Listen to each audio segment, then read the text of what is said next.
Здравствуйте, меня зовут Антон Федоров. Саламатсызбы, менин атым Антон Федоров. Мен журналист, саякатчы жана изилдөөчүмүн. Анан мен өзүмдүн мекеним Казакстан Республикасы боюнча кызыктуу окуяларды издеп сапарга чыгам. Анын алкагында эң ыйык, кызыктуу жана касиеттүү жерлерге барам. Байыркы уламыштар жана купуя сырлар жөнүндө айтып беремин. Анда эмесе эфирде Terra Incognita долбоору. Анда биз баштадык. И вот я в городе Алматы, или как его называют... Ошентип мен Алматы шаарындамын. Аны Казакстандын түштүк борбору деп коюшат. Бул шаардын байыркы жана абдан кызыктуу тарыхы бар. Расмий булактар боюнча калктуу конуш катары 19-кылымдын ортосунда түзүлгөн. Бирок археологиялык табылгалар жана изилдөөлөр окумуштууларга мында шаар маданияты илгери эле пайда болгон деген жыйынтык чыгарууга негиз берет. Бул тууралуу кезеги менен сөз кылабыз.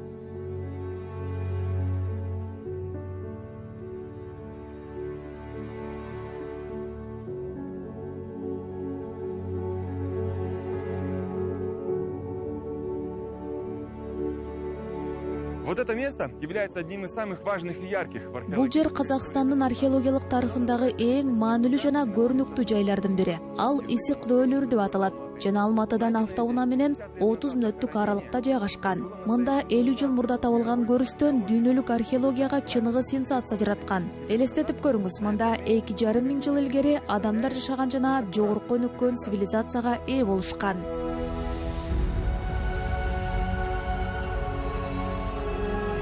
Исыкский курган-могильник датируется 4 веком до нашей эры. Исик дөбө көрүстөндөрү биздин заманга чейинки 4-кылымга таандык деп айтылат. 1969 жылы археологдор андан ошол доордо ушул аймакты жердеген сак урусунун ак сөөк жоокеринин жайын табышкан. Көрүстөндүн ички капталдары менен таманына Тянь-Шань карагайы төшөлгөн. Байыркы сактар Тянь-Шань карагайы абдан бекем материал экендигин билишкен. Бул дарак сууга туруктуу жана дээрлик чирибейт. Ошондуктан сактар өз урусунун кадырлуу өкүлдөрүн жерге коюуда ушул карагайды колдонушкан. Бул көрүстөндөрдүн көп кылым сакталып турушуна шарт түзгөн жана бузулбай турушун камсыздаган. Сохранить курган и не опасаться, что время может разрушить усыпальницы.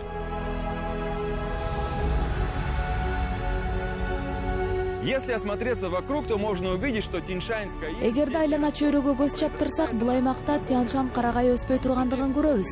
Ал деңиз деңгээлинен 1300 метрден 3,5 метрге чейинки бийиктиктеги тоо боорлорунда өсөт. Ал дарактын бийиктиги 60 метрге, туурасы 2 метрге чейин жетет. Эми байыркы сактар уурмуктулар үчүн түбөлүк жай курууга ал карагайларды кантип алып келгендигин элестете бериңиз. Племенной знати. Чтобы узнать более подробно о Алматынын жана азыркы заманбап шаардын айланасында миңдеген жылдар мурда пайда болгон конуштардын байыркы тарыхы жөнүндө бир кыйла толугураак билүү үчүн мен азыр Казакстан Республикасынын археологиялык музейине жөнөйм.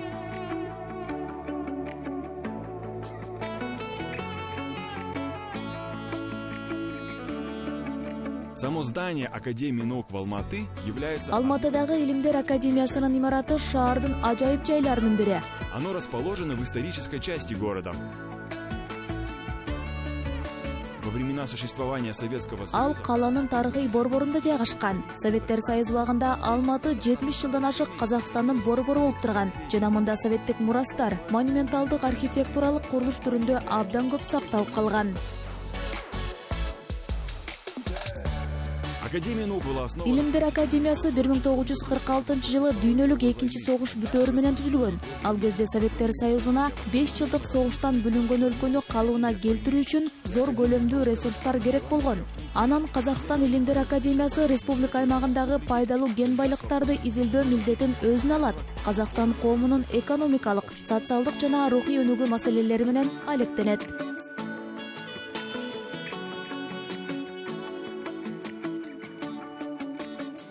Но вернемся к предмету нашего исследования.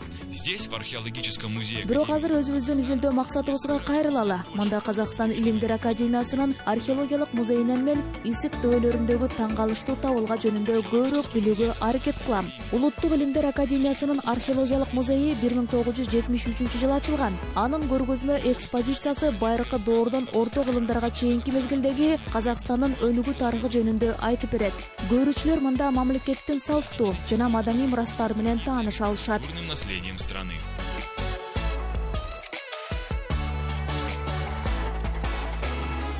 Вот она, это потрясающая находка, золотой человек.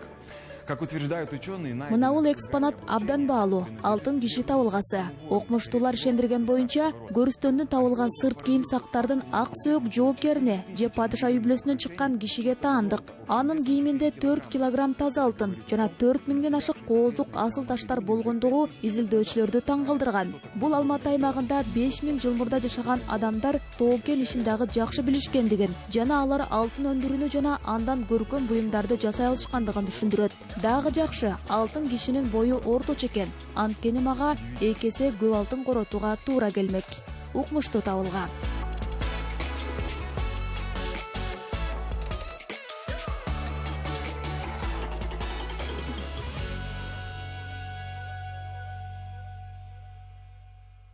Саки, считается, они брали свою власть от солнца. Это изображение солнца этих очень много. А Исыкский курган это уникален, потому что дает материал. Сактар өз бийлигин күндөн алганбыз деп эсептешкен. Ошондуктан күндүн элеси аларда көп кезигет. Ал эми ысык дөөлөрү сак ууруларынын турмуш тиричилиги, маданияты, социалдык статусу жөнүндө материал бергендиги менен өзгөчө. Сак цивилизациясы азыркы учурда байыркы Иран, Рим жана Грек цивилизациялары менен дагы тең каралууда. Сак цивилизациясында чарба абдан жакшы өнүккөн. Биринчиден алар ошол доордо темирди өздөштүргөн. Гун мамлекетинен кийин эле сактар темир өндүрүү боюнча алдыңкы чеберлер болгон. Алар металлды абдан жакшы иштеткен жана үй тиричилигинен тартып чарба иштерине чейин колдонушкан. Экинчиден сактарда алтын буюмдар көп болгон. Сактар алтын өндүрүү жана алтын буюмдарын жасоо боюнча мыкты чебер болушкан. Үчүнчүдөн эң башкысы атты коозду. Сак мамлекетинин негизги жетишкендиктеринин бири болуп саналат. Ат жабдыгы, сак куралы ошол мезгил үчүн эң мыкты болуп эсептелген. Является один из атрибутов, один из достижений сакского государства. Сакское конское снаряжение, сакское оружие это является уникальным того времени.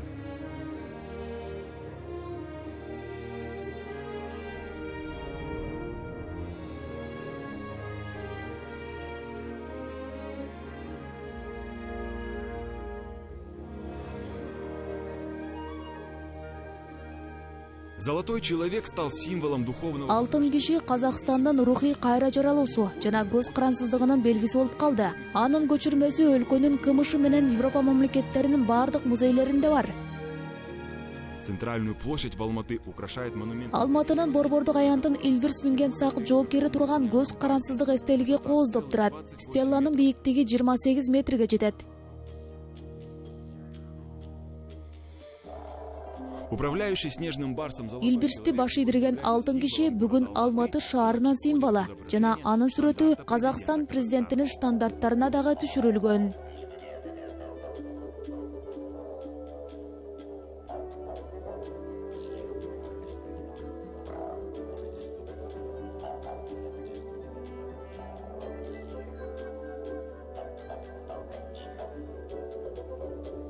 Но находка золотого человека не единственная интересная. Бирок алтын киши Алматынын тарыхындагы жападан жалгыз кызыктуу барак эмес. Биздин заманга чейинки 2-кылымда бул шаар Улуу Жибек жолундагы эң маанилүү конуштардын бири болгон. Мында адамзат тарыхында болгон кургактыктагы эң чоң соода артериясынын бир нече багыты кошулган. Великий шелковый путь – это трансконтинентальная дорога, существовал 15 веков. Улуу Жибек жолу 15-кылымда иштеп турган трансконтиненталдык жол болгон. Борбордук Кытайдан Ганзюн коридорунан башталган жол Норвегиянын фьордторуна чейин жеткен. Казакстан 6-кылымдан тартып негизги жол тарамдарынын, негизги жолдор өткөн аймагы болгон. Ошондуктан мында ошол доорлордо көптөгөн шаарлар курулган. Алматы дагы орто кылымдык өнүккөн шаарлардын бири болгон. И многие города. Алматы тоже являлся одним из развитых средневековых городов.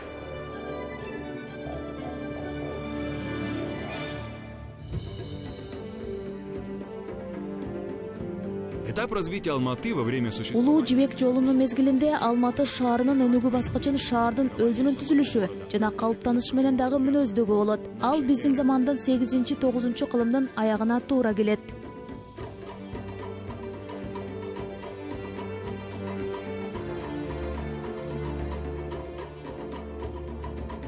По официальным источникам, история Алматы как поселения начинается... Расмий булактардын маалыматы боюнча Алматынын конуш катары тарыхы 1854-жылдан башталат. Анда бул жерде кийин шаар макамын алган чыңдоо курулган. Бирок жакында окумуштуулар Алматы шаар катары 1000 жыл илгери эле пайда болгон деген тыянак чыгарууга жардам берген табылганы таап чыгышкан.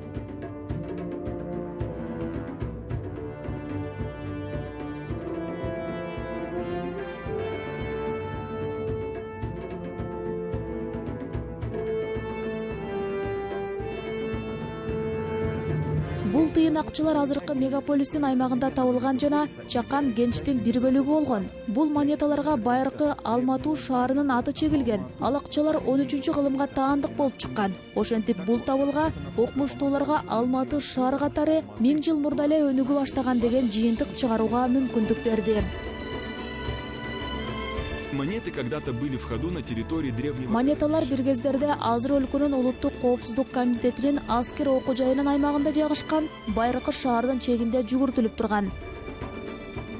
Эти монеты были найдены вместе с глиняной посудой. Бул тыйындар карапай идиштер, темир жана колодон жасалган буюмдар менен чогуу табылган. Жана Алматы аймагынын монета ишканасынын көрсөтмөсүн камтыган.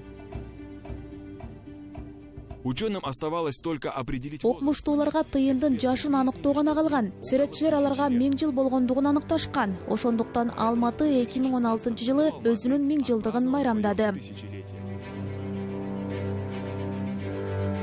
Однако, как и в любой цивилизации, после расцвета обязательно наступает ее закат. Бирок бардыгы эле өнүккөн цивилизациялар сыяктуу гүлдөгөн учурдан кийин анын төмөндөшү башталат. Алматы шаары географиялык абалына байланыштуу дайыма коңшу мамлекеттер үчүн эң пайдалуу олжо болуп турган. Мисалы, араб дүйнөсү үчүн бул шаар түндүк менен чыгышка жол ачкан. Чагатайлар мамлекетиндеги ички согуштар, ошондой эле Аксак Темирдин кыйраткыч чабуулдары Алматы шаары менен Улуу Жибек жолунун жашоосун токтоткон жана мында шаар маданиятынын басаңдашы жүрөт. Однако оседлая жизнь здесь не прекращалась. В середине 15 Бирок отурукташкан турмуш мында токтогон эмес. 15-кылымда түштүк-чыгыш Казакстан аймагында жана Жети сууда мурдагы хандыктардан жана ээликтерден айырмаланган жаңы этно саясий бирикме түзүлө баштаган. Анын негизги өзөгүн жалпы казак деген уран алдында баш кошкон уурлар түзгөн. Ал эми Алматы аймагы казак элинин калыптануу жана мамлекеттүүлүгү болгон Казак хандыгынын борборлорунун бири болгон.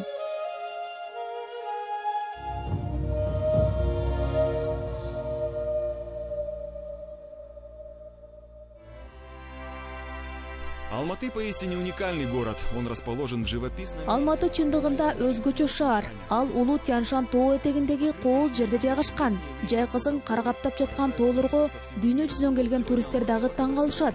Бүгүн Алматы Казакстандык ченем боюнча мегаполис болуп саналат. Мында бүгүн Казакстанды жердеген 130 улуттун өкүлдөрүнөн турган 2 миллионго жакын адам жашайт. Ар бир элдин өз каада салттары жана маданияты бар. Ал адамдарды өздөрү үчүн экинчи мекен болуп калган казакстандыктар абдан сыймыктанган, жалпы тарыхы бир Казакстанга карата сүйүү бириктирет.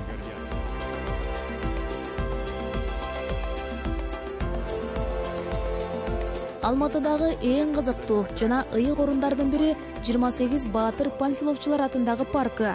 Анын тарыхы 150 жыл мурда башталган. Бул убакытта анын бир нече жолу ат алмашкан. Бирок өзүнүн акыркы аталышы 1942-жылы генерал Панфиловдун дивизиясынын жоокерлеринин урматына берилген. Ал аскерлер 2-чи дүйнөлүк согуш убагында Москваны коргоо үчүн Алматыдан жөнөтүлгөн. Советтер Союзунун борборун фашисттерден коргоп калышкан. Эта страница в истории казахстанского народа вызывает особую гордость. В ноябре 1941 года гитлеровские войска стояли уже в 120... Казак элинин тарыхындагы бул барак өзгөчө сыймыктануу жаратат. 1941-жылы 7 айында Гитлердик аскер күчтөрү Москвадан 120 чакырым аралыкта турган.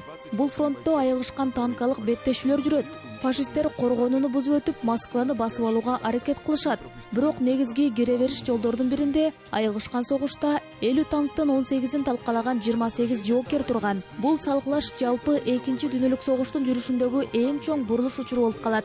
Ал Вермахттын согуш планын бузат жана советтик армиянын чабуул башталышына мүмкүндүк берет. Ошол согушта курман болгон жалпы аскерлердин жаркын элесине арналып 28 Панфиловчу жоокер паркында түбөлүк от күйүп турат.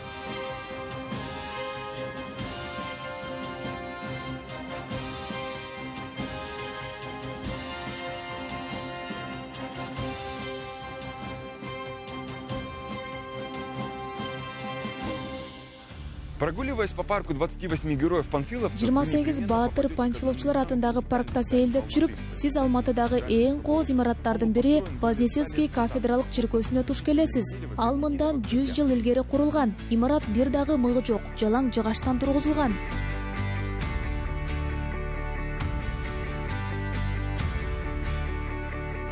Сейчас он находится на реконструкции, поэтому... Азыранда оңдоп түзөө иштери жүрүп жатат. Ошондуктан тилекке каршы бул архитектуралык чыгарманын кооздугу менен толук тааныша албайбыз. Имараттын өзгөчөлүгү ал толугу менен Чаншан карагайынан курулгандыгында. Чиркөөнүн бийиктиги 56 метрге жетет. Жер титирөөгө кооптуу аймакта мындай имарат куруу архитекторлор менен инженерлер үчүн оңой эмес тапшырма болгон. Аларга өз ара шайкиш келбеген талап коюлат. Жети суудагы эң зор чиркөө тургузуу жана эч кандай таш материал колдонбоо тапшырылат. Верныйда 1887 жылдагы катуу жер титирөөдөн кийин бир кабаттан бийик таш имараттарды курууга тыюу салынган эле. Бирок архитекторлор менен инженерлер жол табышат. Алар имараттын пайдаланууна аба каналдарын кошушат. Алар желдетүүчү кызмат аткарган жана жер титирөөнүн таасирин азайткан. Так ушул инженердик чечим чиркөөгө 1910 жылы бүткүл шаар урандык айланган 10 балдык жер титирөөгө туруштук берүүгө жардам берет. Анда чиркөө бүтүн бойдон калат. Болгону анын куполдорунун бириндеги крест кана кыйшаят. Имарат азыркы күнгө чейин Алматынын тарыхый бөлүгүнө көрк берип турат.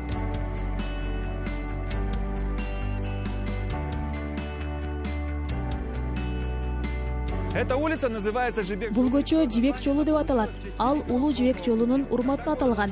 Алматы шаары курулган кезде ал чеп болгон жана Верный деп аталган. Ал эми бул көчө Торговая деп аталган. Эң кызыктуусу, ал шаардагы эң алгачкы таш төшөлө баштаган көчө болгон.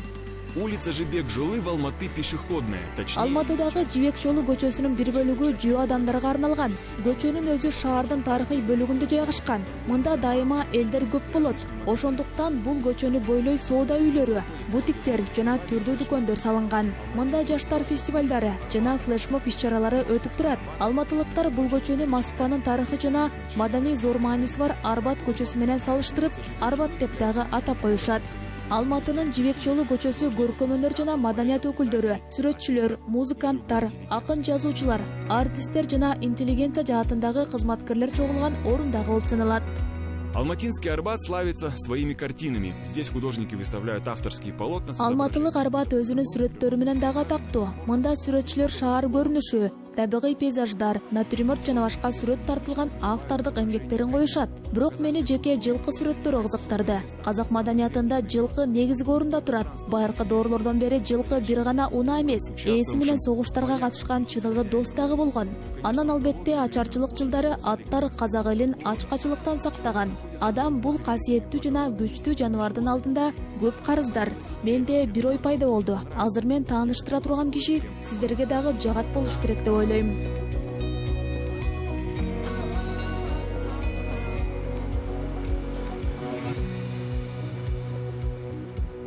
Мы приехали в одно очень уникальное место. Это куниферма Айлазат.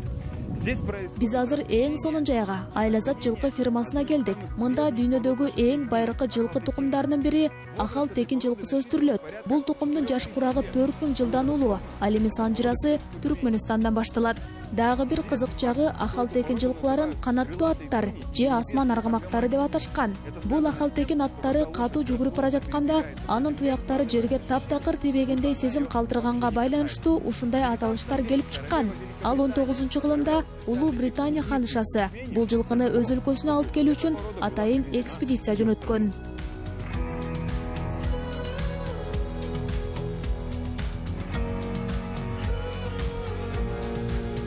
Руководит всем этим хозяйством Яков Дик. Бул чарбаны Яков Дик башкарат. Ал үчүн Ахал Текин тукумун өстүрүү анын өмүрүндөгү башкы иш болуп калган. Бир кезде ал өзү дагы жашоосун ушул жылкылар менен байланыштырам деп элестеткен эмес. Яков Дик эмгек жолун илгери совет убагында баштаган. Партия линиясында иштеген. Андан соң советтик армияда кызмат өтөгөн, аскердик куруучу болгон. Бирок бир жолу жылкы заводуна барып калып, ушул керемет жылкыларды биринчи жолу көрөт жана ал жандыктары менен гендик деңгээлде байланышы бардыгын сезген экен. Лошадям нужна свобода. Жылкы эркин жүрүшү керек. Анткени ал аквариумдук балык же капастагы тоту куш эмес. Ал эркин кыймылдап бош жүрүшү керек. Ошондуктан биз ушул талаага кеттик. уйти вот в эту степь.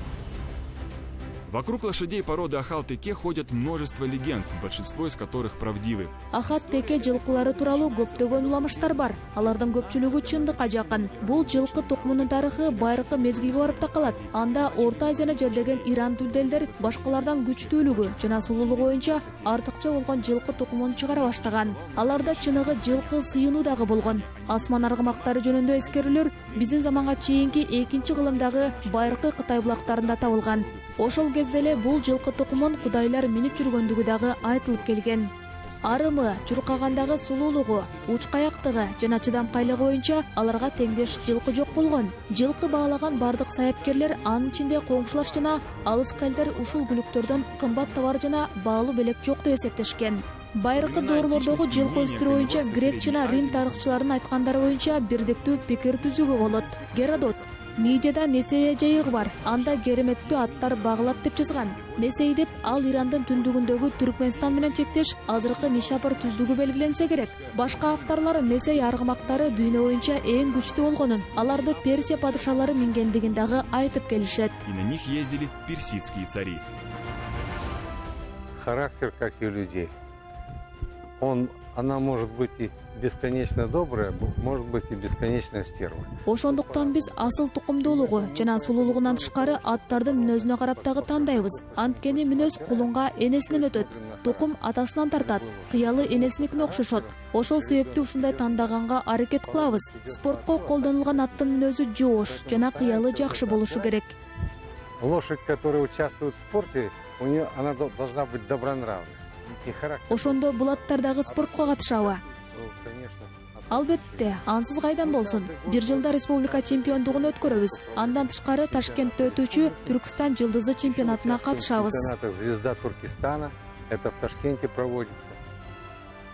Лошади породы Ахал-Теке одни из самых красивых в мире. Отдельные масти. Ахал-Теке тукумундагы аттар дүйнөдөгү эң сулуу жылкылар. Бул жылкылардын айрымдарында өңү күнгө чагылышкан өзгөчө түстөр кезигет. Табигый сулуулугу, физикалык касиеттеринен тышкары бул аттар даарылык энергетикага дагы эгедир.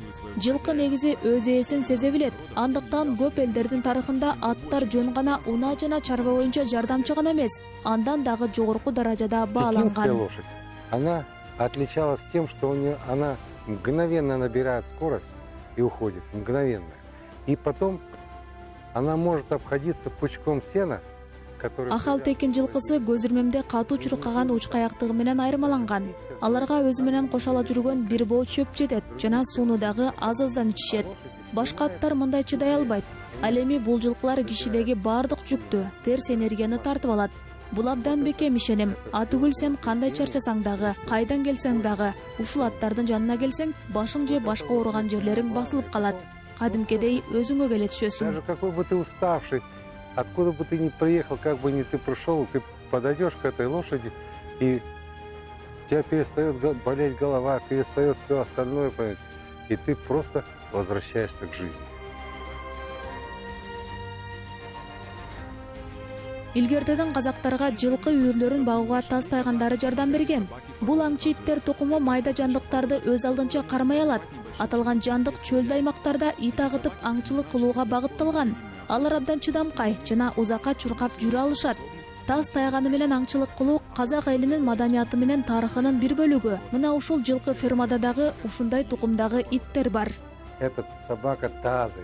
Это самая древняя порода. Бул тас тайганы эң байыркы ит тукуму. Карасаңыз, ал кандай керемет, сулуу. Бул жандык бир чака нуруну багала турган эт. Сайгак, элик сыяктуу жаныбарларды кармай алат. Чоң дөбөттөрү карышкырга дагы кол салат.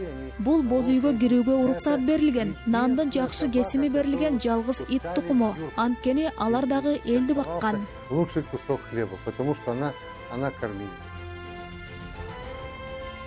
После посещения кони-фермы и общения... Жылкы фермасын көрүп, бул кереметтүү жандык менен баарлашкандан кийин чындап эле жеңилденүүнү сезет экенсиң. Сенден оор жүктү алып салгандай болуп каласың. Ушул касиеттүү жана сулуу жаныбарларды карап жатып, өзүңдү таза жана ак көңүл болуп калгандай сезесиң.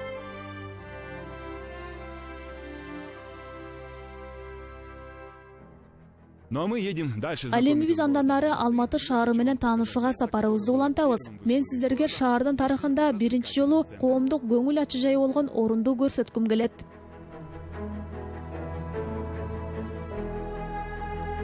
Итак, мы находимся в центральном парке отдыха города Алматы. Ошентип биз Алматы шаарында Борбордук эс алуу паркында жүрөбүз. Бул жай мындан 150 жыл илгери түзүлгөн. Дээрлик верный чыңдоолору түзүлүп жаткан мезгилде түптөлгөн. Бул парктын курулушу дагы абдан зарыл эле. Шаардын калкы өсөт. Бул жака окумуштуулар, архитекторлор, инженерлер, аскер кызматчылары келишкен. Алар шаарга үй бүлөлөрүн дагы ала келишет. Анан ошончо көп сандаган элге бош убактысын өткөрө турган жай керек болот. Ошентип ушул парк Алматы шаарындагы эң биринчи көңүл ачуу борбор болуп калат.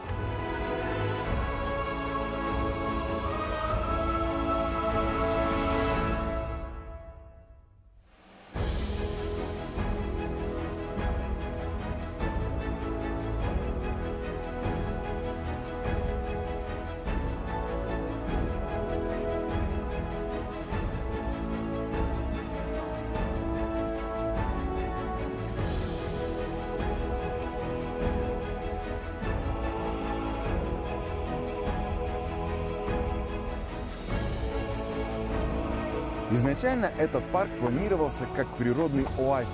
Алгач бул паркты табигый оазис катары түзүү каралган.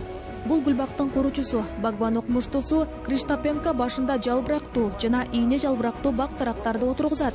Климаттык шарттарга жана топурактын курамына байкоо жүргүзүп, дарактар тез өсө баштагандыгын байкап, бул жайды түрлүү өсүмдүктөр менен дагы түрдөгө болорун түшүнөт. Анан бүгүнкү күнү бул паркта ондогон бак тарак жана бадал өсүмдүктөрдүн түрлөрү өсөт.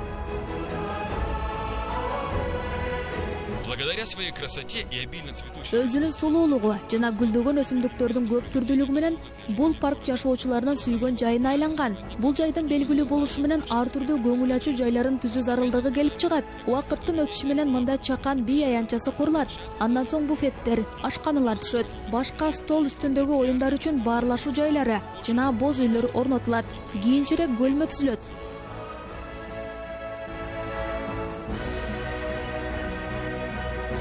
Этот пруд в центре природного оазиса всегда пользовался... Табигый оазистеги ушул бөлмө дайыма колдонулган жана келген меймандар менен эң жакшы көргөн жай бойдон кала берди. Бул абдан романтикалуу орун. Бир кездерде бул жерге жигиттер кыздарды жолугушууга чакырып, жагымдуу баарлашуу өткөргөн. Кимдир бирөөлөр кыздарга сунуштагы айткандыгын элестетип көрсөк болот. Биз ушул салттардын ушул күндөргө чейин сакталып калгандыгын көрүп турабыз.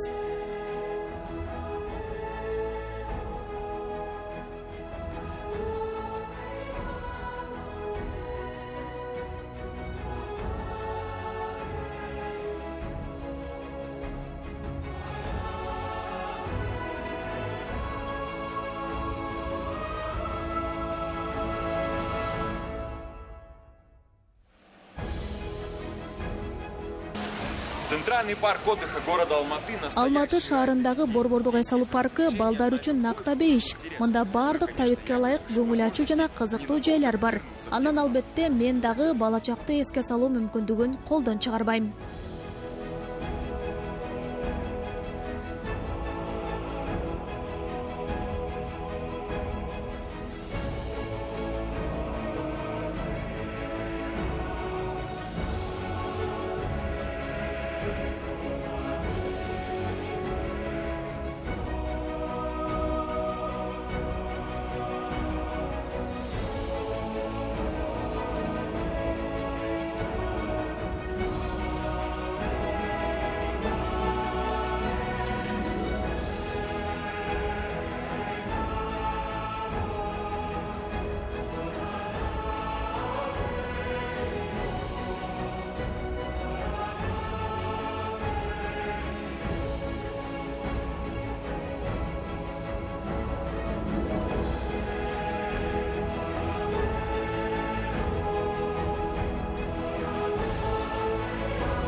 Знакомство с этим прекрасным городом оставляет удивительное впечатление.